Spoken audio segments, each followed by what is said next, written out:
Credit card. కార్డులు పాడుబడా కార్డులు తీసుకున్నాడు. కార్డులతోటి ఖరాబ్ అయింది నా కొడుకు. లేకపోతే నా కొడుకు ఒక్కనాడు 10 రూపాయలు అప్పు తేలే. ప్రతి మనిషి జీవితంలో ఇప్పుడు ఈ క్రెడిట్ కార్డ్స్ అనేవి సర్వసాధారణం అయిపోయాయి. ఇష్టంతో వాడేది కొందరైతే బలవంతంగా అంటగట్టడంతో అలవాటు పడ్డవారు కొందరు. నా క్రెడిట్ కార్డులట ఆ కార్డులు చేపెట్టి 2-3 లక్షలు తెచ్చుకున్నాడు, వాడుకున్నాడు, కడతా అనుకున్నాడు కొడుకు కాకున్నాడు.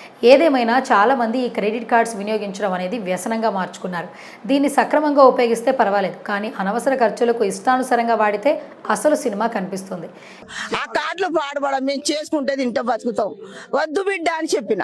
ఇదిలా ఉంటే మన క్రెడిట్ కార్డు లావాదేవీలు, మన వ్యాపార లావాదేవీలు, నగదు డిపాజిట్లను ఆదాయపు పన్ను శాఖ పరిశీలిస్తుంటుంది. మరీ ముఖ్యంగా అత్యధిక విలువ కలిగిన లావాదేవీల విషయంలో ఇది ఖచ్చితంగా జరుగుతుంది. కనుక క్రెడిట్ కార్డు లావాదేవీల విషయంలో చాలా జాగ్రత్తగా ఉండాలి. లేకుంటే ఆదాయ పన్ను శాఖ వారు మీకు ఐటీ నోటీసులు పంపించే అవకాశం ఉంది.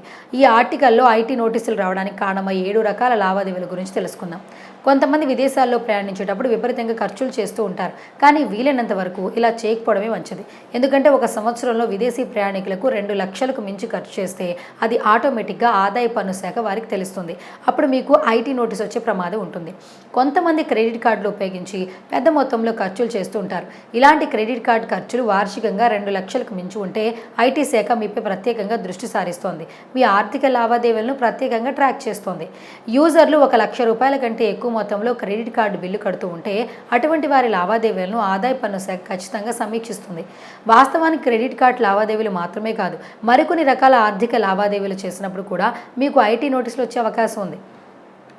ఒక సంవత్సరంలో స్టాక్స్, మ్యూచువల్ ఫండ్స్, బాండ్స్లో 10 లక్షలకు మించి పెట్టుబడులు పెడితే ఆదాయ పన్ను శాఖ సదరు పెట్టుబడిదారుని ఆర్థిక లావాదేవీలను ఖచ్చితంగా పరిశీలిస్తుంది. సరైన డాక్యుమెంట్లు ఉంటే పర్వాలేదు, లేకుంటే ఖచ్చితంగా ఇన్కమ్ ట్యాక్స్ నోటీసులు పంపిస్తుంది. భారతదేశంలో 30 లక్షలు లేదా అంతకంటే ఎక్కువ విలువైన ఆస్తులను కొనుగోలు చేసేటప్పుడు ఆటోమేటిక్గా ఆ రిపోర్ట్లు ఆదాయ పన్ను శాఖ అందుతాయి. కనుక ఎక్కువ మొత్తంలో రియల్ ఎస్టేట్లో ఇన్వెస్ట్ చేసేటప్పుడు ఖచ్చితంగా సరైన పత్రాలు ఉండేలా చూసుకోవాలి, లేకుంటే ఐటీ నోటీసులు వచ్చే అవకాశం ఉంటుంది. బ్యాంకు ఖాతాలో 10 లక్షల కంటే ఎక్కువ మొత్తంలో నగదు జమ చేస్తే ఆ విషయం ఆటోమేటిక్గా ఆదాయ పన్ను శాఖ వారికి తెలిసిపోతుంది. చట్టబద్ధంగా ఆదాయం వస్తే సరే, లేదంటే ఐటీ శాఖ ఖచ్చితంగా నోటీసులు జారీ చేస్తుంది. 50,000 కంటే ఎక్కువ మొత్తంలో వ్యాపార లావాదేవీలు చేసినప్పుడు వాటికి ఐటీ శాఖ ట్రాక్ చేస్తుంది. మీకు సదరు డబ్బు ఏ విధంగా వచ్చిందో ఆరా తీస్తుంది. మీరు చట్టబద్ధంగా డబ్బులు సంపాదించుంటే ఓకే, లేకుంటే మీకు ఐటీ నోటీసులు వచ్చే ఛాన్స్ ఉంటుంది. అందుకే క్రెడిట్ కార్డులతో అతిగా లావాదేవీలు జరపకూడదు. అలాగే మీ ఆర్థిక స్థితికి మించి ఖర్చు చేయడం లేదా డిపాజిట్ చేయడం లాంటివి చేయకూడదు. మీ ఆదాయ వనరులకు సంబంధించిన పత్రాలను ఎప్పుడూ సిద్ధంగా ఉంచుకోవాలి.